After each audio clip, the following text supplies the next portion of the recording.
Hello to all the comic fans, Marvel geeks, and all the nerds in between. Welcome to another episode of the new and improved Vigilante Vibes, where I give you all the Marvel discussions, theories, and news without the toxicity that's running rampant in all the fandoms, including Marvel.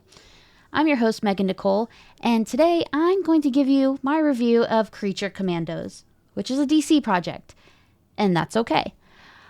I am a mostly Marvel podcast, but what I'd really like to do is jump into more franchises. Plus, I'm really excited to see what James Gunn does with DC. I am a DC fan, but I'm not very knowledgeable on DC as I am with Marvel. So I watched the first 2 episodes of Creature Commandos, and I thought, why not do a review on it? This is coming from a Marvel fan's perspective, and when I say that, I don't mean someone who's looking to dislike it or compare it to Marvel, but someone who wants to learn more about DC and become just as knowledgeable about it as I am with Marvel. So after I watched the show, I did do research because I knew quite literally nothing about these characters, except Rick Flag. But I mean, I feel like he's kind of a constant or a basic. He's a pretty basic character, I think. I don't know. I know about him, so what can you do?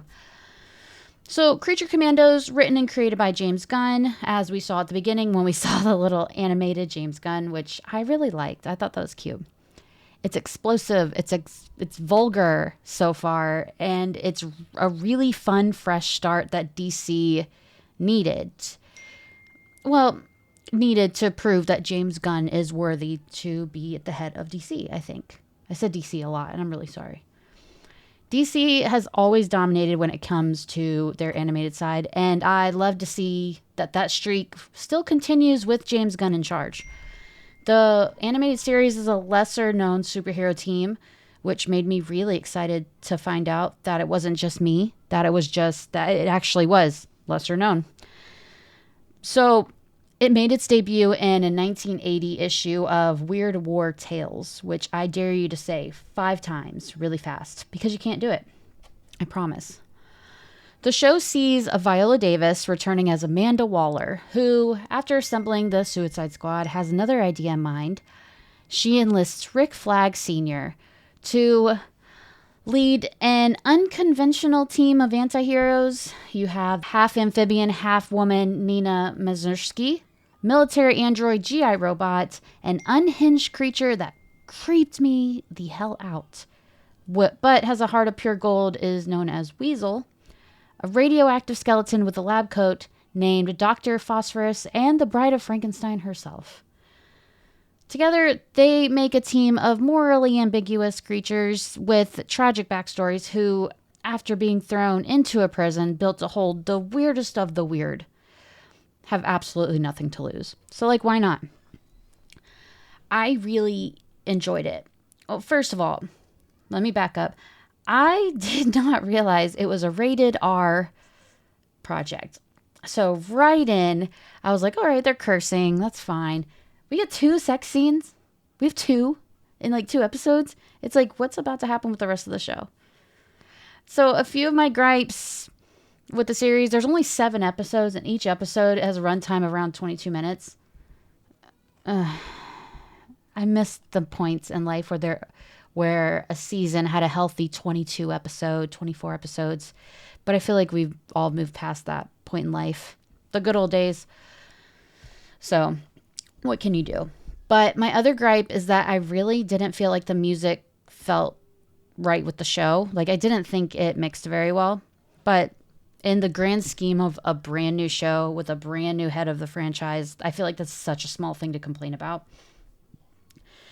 The show did have really great fight scenes, like the one with Dr. Phosphorus and Rick Flag Sr. I absolutely loved it. Something else I really enjoyed was the well-placed humor throughout the show. Sometimes humor in superhero projects feel kind of forced, but this felt like it flowed really well. It's matched the tone really well of the characters and the story and the show itself. I can see this getting a lot more deeper because James Gunn, he does really well with heartbreaking characters or backstories. I mean, we all remember Guardians of the Galaxy Volume 3. I think this will be no different, as we've already seen a grief-stricken Rick Flag whose son died. So I feel like that's about to get like really sad, which like I'm kind of down for it.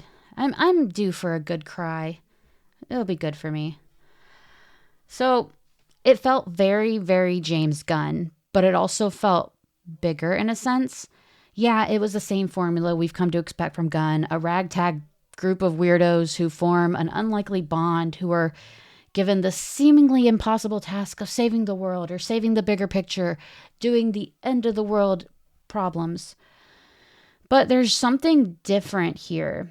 It might be because it's impossible to watch without knowing that the series isn't just a new series, but it's the start of a brand new era of DC.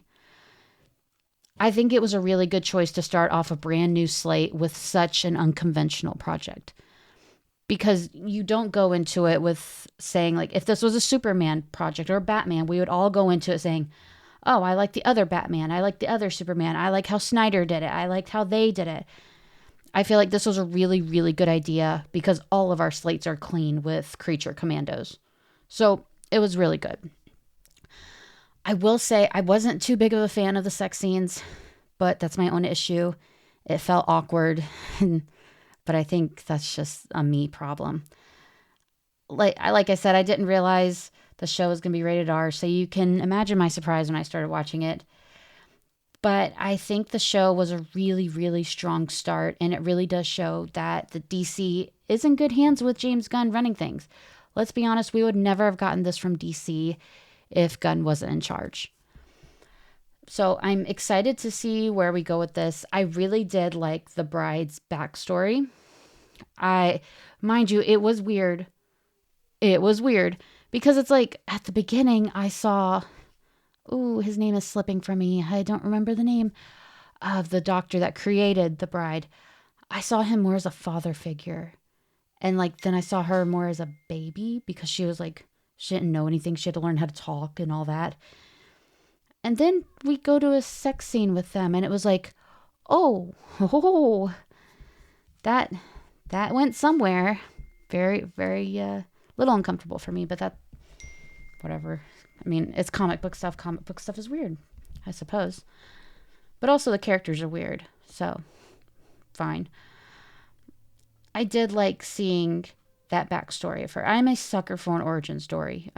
Any origin story, I will love it. I don't know what it is, but I love it. I'm interested to see Nina's backstory. Very, very interested in that. And Dr. Phosphorus. I'm curious where they're going to go with him. The Weasel, I'm not looking forward to that backstory because I feel like it's going to be really sad. Also, he creeps me out. Super unhinged. A little nervous about that. But I thought it was a great start. I liked that they gave us 2 episodes at once because I feel like the first one would not have been enough. It would just been enough to pique our interest, but not enough like to get us excited. And I think they did really well with that.